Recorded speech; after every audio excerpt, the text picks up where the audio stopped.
வணக்கம். விவாகம் ஒரு விழிப்புணர்வு பார்ட் 2.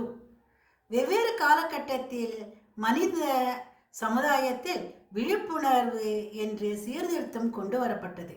வெவ்வேறு பிரச்சனைகள் உச்சத்தை தொட்டபோது அப்பிரச்சனையை தீர்க்க விழிப்புணர்வு முகாம்கள், பேச்சுக்கள், சினிமாக்கள், கவிதைகள் என்று பலவாறு சீர்திருத்தங்கள் கொண்டு வரப்பட்டு தீர்வும் எட்டப்பட்டது.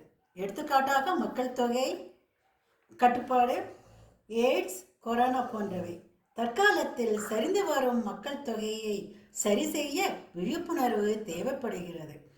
அதில் ஒன்று தான் கல்யாணம், அது விவாக விழிப்புணர்வு. எனது முந்தைய வீடியோக்களில் இதை பற்றி தொடர்ந்து பேசியிருந்தேன். தற்போது மேலும் ஒரு முயற்சியாக இந்த வீடியோ பதிவு. கல்யாணம் பற்றிய தவறான கருத்துக்கள் அதிகமாக பரவி வருவதனாலும் பெருகி வரும் விவாகரத்துகளினாலும் கல்யாணம் பற்றிய ஒரு அச்சம் இளைஞர்களிடையே அதிகமாக பரவி வருகிறது. திருமணம் எவ்வாறு ஒரு தனி மனித வாழ்விலும் சமுதாயத்திலும் பங்கு வகிக்கிறது என்பதையும் அதை தவிர்க்கும் நிலையில் அதன் விளைவுகளையும் இந்த வீடியோவில் பார்க்கலாம். ஒருபுறம் திருமணம் நிராகரிக்கப்பட்டாலும் மறுபுறம் திருமணங்கள் நடைபெற்று கொண்டு தான் இருக்கிறது. 2K கிட்ஸ் உஷாராகிவிட்டனர் 90s கிட்ஸை பார்த்து. இவர்கள் கல்யாணத்திற்கு தயாராகிவிட்டனர்.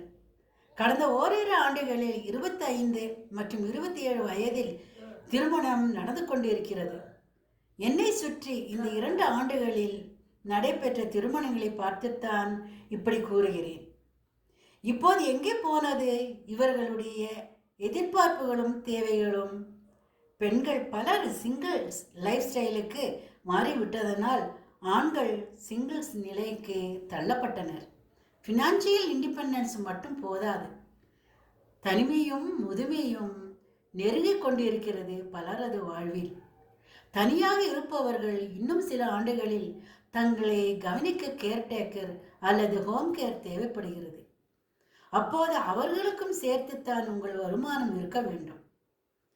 அடுத்து, early puberty leads to early menopause. முந்தைய பூப்படைதல், முந்தைய மெனோபாஸ், அதாவது விரைவில் பெண்கள் மெனோபாஸையும் எட்டி பார்க்கின்றனர். எனவே எதிர்காலத்தை நினைத்து பாருங்கள். இருப்பினும் நம் நாட்டில் பாதிப்பு அதிகம் இல்லை. குடும்பம் என்ற சூழ்நிலை இருக்கும் வரை, வாரிசுகள் இருக்கும் வரை, இந்திய பண்பாடு இருக்கும் வரை நீங்கள் பாதுகாப்பாக இருப்பீர்கள். அச்சம் வேண்டாம்.